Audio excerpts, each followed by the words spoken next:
pasamos al siguiente punto, que son las funciones racionales.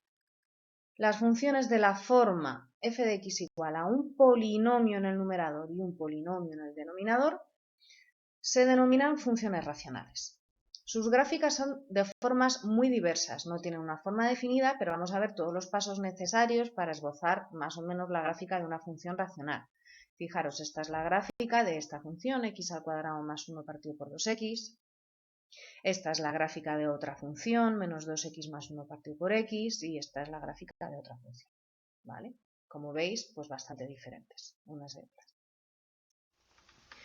Vamos a empezar por las funciones racionales más sencillas, que son las funciones de proporcionalidad inversa, que son las funciones de la forma un numerito aquí en el numerador y x simplemente en el denominador. Más sencillo no puede ser. Esta es la función racional más sencilla que existe. Se denominan funciones de proporcionalidad inversa y su gráfica es una hipérbola y es esto más o menos, aproximadamente es así, ¿vale? Propiedades de estas funciones. El dominio, pues ya sabemos que el dominio van a ser todos los reales menos el 0. El recorrido también, esto nunca puede valer 0, ¿vale? Porque para que sea 0 tendría que ser 0 el numerador y el numerador no es 0. Por lo tanto, el dominio y el recorrido van a ser todos los reales menos el 0. Cuando la función es positiva, las ramas de la hipérbola, como es en este caso, están en el primero y en el tercer cuadrante. Si la constante fuese negativa, las ramas de la hipérbola estarán en el segundo, aquí, y en el cuarto cuadrante, aquí, ¿vale? Siempre son simétricas respecto del origen, es decir, estas funciones siempre son simétricas impares, ¿vale? Y bueno, con respecto al crecimiento y decrecimiento, fijaros, cuando k es mayor que 0, cuando está en el primer y tercer cuadrante, aquí es decreciente y aquí es decreciente también. La función es siempre decreciente. Si estuviese en el segundo cuadrante, aquí sería creciente y aquí sería creciente también, ¿vale? Si nos piden representar la función de proporcionalidad inversa más sencilla, que es 1 partido por x, veríamos que el dominio son todos los reales menos el 0, daríamos unos cuantos valores y fijaros, ¿qué cumple esta función? 1 partido por x. Lo que cumple es que cuanto más grandes sean en valor absoluto la x, cuanto mayor sea la x, más pequeña va a ser la y. Cuanto mayor es la x, más pequeña en valor absoluto, ¿vale? Cuanto mayor es la x en valor absoluto, más pequeña es la y. Eso es lo que estamos viendo aquí. Cuanto más grande es la x, más pequeña es la y. A medida que la x se hace cada vez más grande, la y cada vez es más pequeñita. Y al revés, a medida que la x es cada vez más pequeña en valor absoluto, cuando dividimos 1 entre un número cada vez más pequeño, lo que obtenemos es cada vez más grande. A medida que la x se hace cada vez más pequeña, la y es cada vez más grande en valor absoluto. Fijaros, a medida que la x es cada vez más pequeña, la y se hace cada vez más grande, ¿vale? Pues estas serían las principales características de las funciones de proporcionalidad inversa. Vamos a ver cómo representar funciones un poquito más complejas que lo que es la función de proporcionalidad inversa. Vamos a ver todos los pasos que hay que dar para representar funciones racionales, ¿vale? Es muy importante que veáis el vídeo sobre cómo calcular las asíntotas. Si no lo habéis hecho, lo tenéis que hacer porque si no, esta parte de aquí no la vais a entender, ¿vale? Los pasos para representar una función racional van a ser, pues mirad, primero vamos a calcular el dominio, después los puntos de corte, después los signos de la función, es decir, cuando la función es positiva y cuando es negativa, y por último vamos a calcular las asíntotas, ¿vale? Por ejemplo, esta función de aquí, x más 1 partido por x menos 1, que es también relativamente sencillo. Primero calculamos el dominio. El dominio ya sabéis, el dominio de una función racional va a ser todos los números reales menos aquellos valores que anulan el denominador, ¿vale? Así que el dominio de esta función van a ser todos los números reales menos el 1. Veremos qué pasa después en el 1. Si habéis visto el vídeo sobre las asíntotas verticales ya lo sabéis. Lo siguiente, calculamos los puntos de corte con los ejes. Con el eje x tenemos que igualar la función a 0. Vale, igualamos la función a 0. una fracción, un cociente es igual a 0, solo si el numerador es igual a 0, solo si x más 1 es igual a 0, ¿vale? Despejamos y nos queda que esta función corta el eje x en el menos 1, 0. Pues ahí lo tenemos, el menos 1, 0, va a pasar por ahí. Y con el eje y lo que tenemos que hacer es sustituir la x por 0 y calcular cuánto vale la función, sustituimos y nos queda que vale menos 1, es decir, pasa por el punto 0 menos 1, que será este de aquí, el 0 menos 1. Lo siguiente que tenemos que calcular son los signos de la función. Entonces, lo que vamos a ver es cuándo la función es positiva. Tenemos que resolver esta inecuación. Os recuerdo cómo se resolvía las inecuaciones racionales. Teníamos que tener en cuenta los valores, las raíces tanto del numerador como del denominador, ¿vale? Las raíces del numerador es el menos 1 y la raíz del denominador es el 1. Lo situábamos en la recta real en orden, ¿vale? De menos infinito a más infinito y las raíces ordenadas de menor a mayor, primero el menos 1 y después el 1. Y tomábamos un valor cualquiera que estuviese contenido en este intervalo y sustituíamos. Y veíamos el signo que tenía la función, ¿vale? Pues una vez calculadas las raíces y ordenadas, entre menos infinito y menos 1, cogemos, por ejemplo, el menos 2, aunque podríamos coger cualquier otro número, que el resultado va a ser el mismo. Sustituimos menos 2 aquí y nos va a quedar que esto es positivo. ¿De acuerdo? Entre menos 1 y 1 cogemos otro valor cualquiera, como por ejemplo es el 0, sustituimos y nos queda que esto es negativo. Pues eso es lo que ponemos, que es negativo. Y entre 1 y más infinito cogemos el 2, por ejemplo, sustituimos y nos vuelve a quedar que es positivo. ¿Esto qué significa? Significa que entre menos infinito y menos 1, si la función es positiva, por aquí no puede pasar.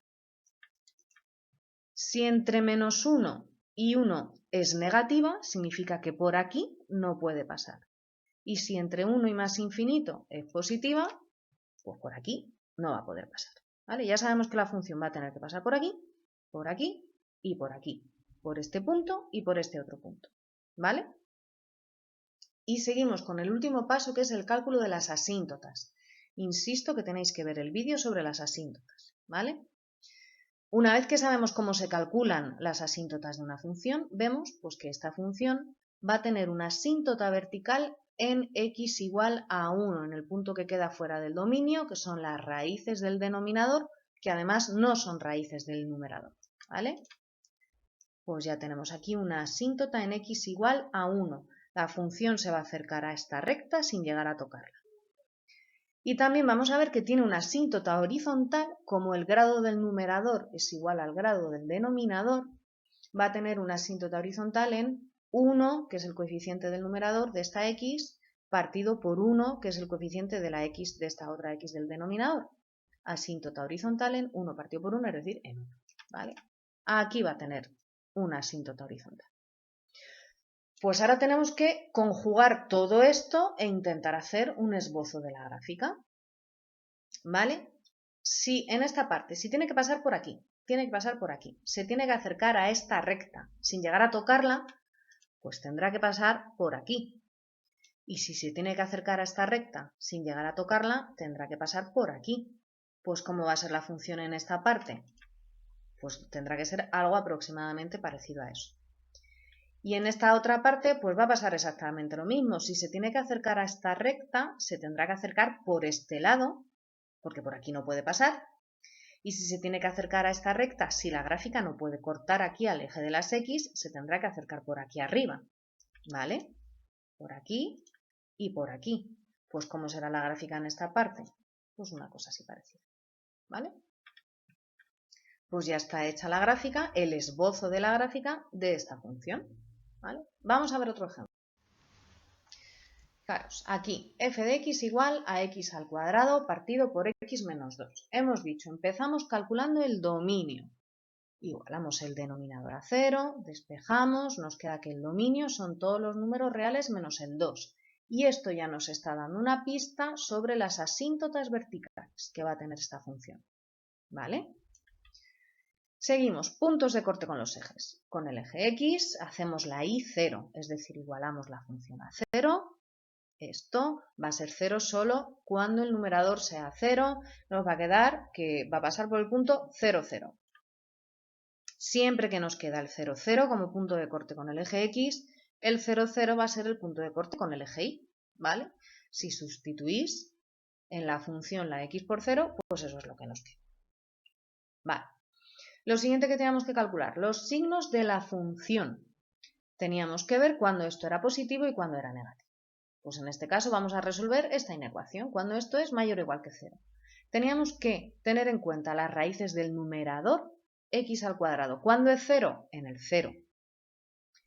Y las del denominador, cuando esto es igual a 0, en el 2. Como hemos dicho antes, las ordenamos de menos infinito a más infinito. Pues primero el 0 y después el 2, lógicamente, ¿vale? Y tomamos un punto que esté contenido en cada uno de estos intervalos. Entre menos infinito y 0, pues por ejemplo el menos 1. Y si quiero coger el menos 3, pues el resultado va a ser el mismo, no pasa nada. Y sustituimos aquí la x por menos 1 y vemos, solo nos interesa el signo, vemos que va a ser negativo. Entre 0 y 2 cogemos otro punto más, otro punto entre 0 y 2 que es el 1, sustituimos y vemos que sigue siendo negativo. Y entre 2 y más infinito, pues cogemos por ejemplo el 3 y vemos que queda positivo. Esto, ¿cómo lo traducimos aquí en la gráfica? Vemos que la función entre menos infinito y 2 es negativa, luego por aquí no puede pasar. Y vemos que entre 2 y más infinito, este es el 2, ¿vale? Este es el 1, este es el 2, cada cuadradito vale 1, y vemos que a partir de aquí la función es positiva. Por aquí no puede pasar, ¿vale? Seguimos, vamos a calcular las asíntotas. Empezamos con la asíntota vertical. Ya al calcular el dominio nos ha dado una pista sobre las asíntotas verticales. El denominador se anula en el 2 y además no es raíz del numerador, por lo tanto esta función tiene una asíntota vertical en x igual a 2. Aquí tenemos nuestra asíntota. La función se va a tener que aproximar a esta recta sin llegar a tocarla, ¿vale? A este lado se tiene que acercar por aquí, por la derecha, porque por aquí no puede pasar, ¿vale? Y a este otro lado se tendrá que acercar por aquí, por la izquierda, porque por aquí no puede pasar, ¿vale? Pero vamos a seguir, porque nos queda por calcular la asíntota oblicua. ¿Por qué sé que esta función tiene una asíntota oblicua? Porque el numerador tiene grado 2 y el denominador tiene grado 1, ¿vale? Si el numerador tiene un grado 1 más que el denominador, va a haber una asíntota oblicua. ¿Qué teníamos que hacer? Hacer esta división, ¿vale? Hacemos la división. Y el resultado de la división, el cociente precisamente de la división, ¿vale? Esa va a ser la ecuación de la asíntota oblicua. Esta va a ser la asíntota oblicua, igual a x más 2. La representamos, igual a x más 2, ¿vale? Y ahora ya, ¿cómo conjugamos todo esto? La función tiene que pasar por aquí y tiene que aproximarse a esta recta. Y también a esta sin llegar a tocarla. Pues ¿por dónde va a tener que pasar? Por aquí. Va a tener que venir por aquí. En esta parte la gráfica será pues así, más o menos. Y en esta otra parte se tiene que acercar a esta recta, ¿vale? Y a esta otra. Pero igual, si no puede cruzar la asíntota, si no la puede tocar, si tiene que pasar por aquí y a esta recta se tendrá que aproximar por aquí, lo que nos va a quedar es algo así más o menos. Pues ya tendríamos el esbozo más o menos de la gráfica de esta función. Ahora dejamos las funciones racionales y pasamos a las funciones exponenciales y logarítmicas.